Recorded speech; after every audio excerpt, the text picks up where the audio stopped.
তো হ্যালো বন্ধুরা, কেমন আছেন সবাই? আশা করি সবাই ভালো আছেন। তো বন্ধুরা, এখন আমি যে ছবিটার বিষয়ে কথা বলবো সেই ছবিটার নাম হলো চিরসাথী।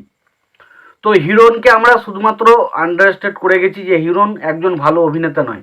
তবে একটা কথা বলি, হিরণ যখন প্রথম শুরুতে এসেছিল তার প্রত্যেকটা ছবি কিন্তু বক্স অফিসে ভালো কালেকশন করেছিল এবং প্রত্যেকটা ছবি কিন্তু ভালো ছিল। তার প্রথম ছবিটাই শুরু হয় হরনাথ চক্রবর্তীকে দিয়ে এবং সেই ছবিতে হিরণ এবং কোয়েল জুটিকে আমরা প্রথম পাই। এবং এই চিরসাথী ছবিটা হচ্ছে হিরণ এবং কোয়েলের দ্বিতীয় সিনেমা এবং তার আগে সে আর একটা সিনেমা করেছিল যেটা নাম ছিল ভালোবাসা ভালোবাসা। তো তিনটে ছবি কিন্তু বক্স অফিসে ভালো কালেকশন করেছিল এবং সেই সময় হিরণের পারফরমেন্স কিন্তু ছবিতে ভালো ছিল। তো সেই সময় কিন্তু দেবের পাশাপাশি একটা একটা নায়ককে নিয়ে সবচেয়ে বেশি আলোচনা হতো, সেটা হচ্ছে হিরণকে নিয়ে। তো আমার এটা মনে আছে, এই ছবিটা যখন রিলিজ করেছিল সেই সময় দেবের এই সাইড থেকে কিন্তু রিলিজ করেছিল মন মানে না বলে ছবিটা এবং এদিক থেকে রিলিজ করেছিল চিরসাথী। তো সে যেহেতু দেবের দেখুন গানগুলো বেশি হিট হয়েছিল এবং দেবের একটু বেশি ফ্যান ফলোয়িং ছিল, যেই কারণে দেবের মন মানানোর ছবিটা চিরসাথীর থেকে একটু বেশি কালেকশন করে, তবু কিন্তু চিরসাথীটা কিন্তু কোনো জায়গা থেকে কম কালেকশন কিন্তু করেনি। এবং চিরসাথী ছবিটা খুব ভালো একটা গল্প ছিল। ছবিটা সেইভাবে কোনো প্রমোশন হয়নি, কিচ্ছু হয়নি, তারপরেও কিন্তু ছবিটা চলেছিল শুধুমাত্র ছবির কন্টেন্টের জোরে। ছবির কন্টেন্টটা কিন্তু অসাধারণ ছিল।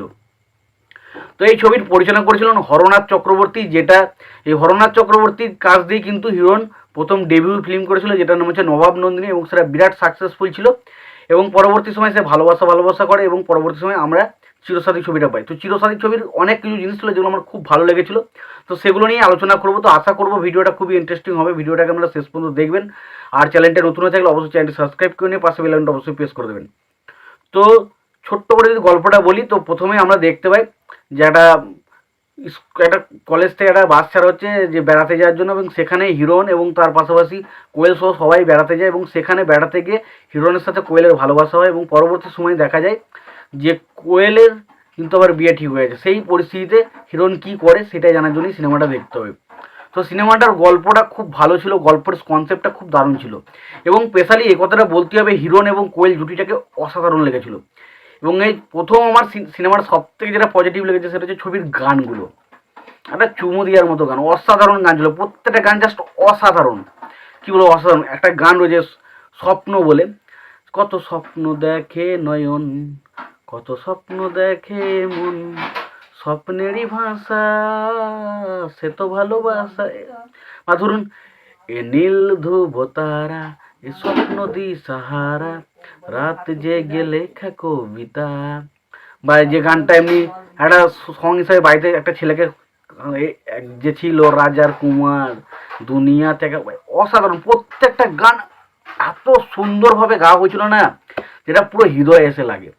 তো ছবির গানগুলো এক কথা বলতে গেলে ফ্যান্টাস্টিক। দ্বিতীয় আমার যেটা ভালো লেগেছে সেটা হচ্ছে হিরণ এবং কোয়েলের মধ্যে কেমিস্ট্রিটা। দুটো ছবিতে দেখেছিলাম এবং দেখে কখনোই মনে হয়নি এই জুটিটাকে আমরা হারাতে চলেছি। সত্যি কথা, হিরণ এবং কোয়েল এই ছবিটা আমার দারুণ লেগেছিল। চিরসতী হিসাবে একটা প্রেমের ছবি হিসেবে দারুণ ছিল। ছবির গল্পটা, যে বিষয়বস্তু বা যে প্রেমের যে সিচুয়েশনগুলো দেখানো হয়েছে সেটা খুব ভালো। ছবির মধ্যে পারিবারিক যে অ্যাঙ্গেলটা দেখানো হয়েছে সেটা বেশ ভালো লাগে এবং এখানে দীপঙ্করদের ক্যারেক্টারটা একটু অন্যরকম ছিল। সে খুব একটু গম্ভীর টাইপের ক্যারেক্টার ছিল, সে কখনো হাসে না, সবসময় বাড়ির মধ্যে একটা কর্তা, তো যেহেতু সবসময় একটা রাগি রাগি ভাব তার মধ্যে আমরা দেখতে পাই। এবং পাশাপাশি এখানে বাকি আরও সমস্ত ফ্যামিলির লোকজন ছিল, ভালো লাগে। ছবিতে অ্যাকশন সেরকম কিছু ছিল না, তবে ছবিতে ব্যাকগ্রাউন্ড স্কোরের কাজ খুব ভালো। এবং একটা রোম্যান্টিক ছবিতে যেটা সবচেয়ে বেশি প্রয়োজন সেটা হচ্ছে ছবির গানগুলো খুব ভালো হওয়া প্রয়োজন। তো এটা গান কিন্তু খুব ভালো ছিল এবং পাশাপাশি ছবির মধ্যে যে পারিবারিক যে অ্যাঙ্গেলগুলো সেটা কিন্তু দারুণভাবে ফুটিয়ে তোলা হয়েছে ছবির মধ্যে। এবং ছবির ইমোশনাল পয়েন্টটা, কিছু কিছু ইমোশনাল পয়েন্ট রয়েছে ছবির মধ্যে, তো সেই জায়গাগুলো কিন্তু বেশ ভালো। এক এক যে ছিল রাজা কুমার গানটা, এবং শেষ মুহূর্তে জায়গাটা আসে যেখানে সে বলছে রাজার কুমার কি করবে ভেবে যে তার মনে ব্যথা, সেই এই যে লাইনটা এখনো বলছে এবং সেই সময় হিরণের চোখ মুখের এক্সপ্রেশনগুলো দেখবেন যথেষ্ট ভালো ছিল।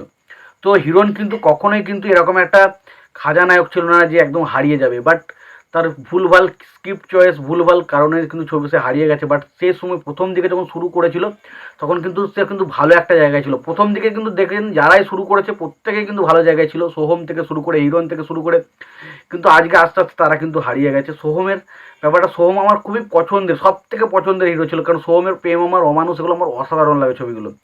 তো সেই হিরোটা হারিয়ে যাবে সেটা কোনোদিন ভাবনার বাইরে, সত্যি কথা বলতে এগুলো ভাবলেও অবাক লাগে। তো ডেফিনেটলি হিরোইন কিন্তু ভালো একটা জায়গায় ছিল, বাট তার ভুলভাল কাণ্ডের জন্য সে কিন্তু আজ এই পজিশনে। তো চিরস্মৃতি ছবিটা আমার খুব ভালো লাগে, খুব ভালো একটা মিষ্টি প্রেমের রোমান্টিক সিনেমা। গানগুলো জাস্ট অসাধারণ অসাধারণ গান, এবং ছবির ডিরেকশন খুব ভালো। হরনাথ চক্রবর্তী কমার্শিয়াল ছবি কিন্তু দারুণ বানায়, সেটা আমরা জানি। এটাও ছবিটা খুব ভালো ছিল, ফ্যামিলি অ্যাঙ্গেলও ছিল, খুব ভালো একটা সিনেমা। তো তোমরা যদি দেখে থাকো তোমাদের কেমন লেগেছে জানাবে। আর তোমাদের যদি ভিডিওটি পছন্দ হয়ে থাকে অবশ্যই লাইক কমেন্ট শেয়ার করে দিও। চ্যানেলটা নতুন হয়ে থাকলে অবশ্যই চ্যানেলটি সাবস্ক্রাইব করে নিয়ে পাশে বেল আইকনটা অবশ্যই প্রেস করে দিও। ভালো থেকো, সুস্থ থেকো, দেখাচ্ছে পরে।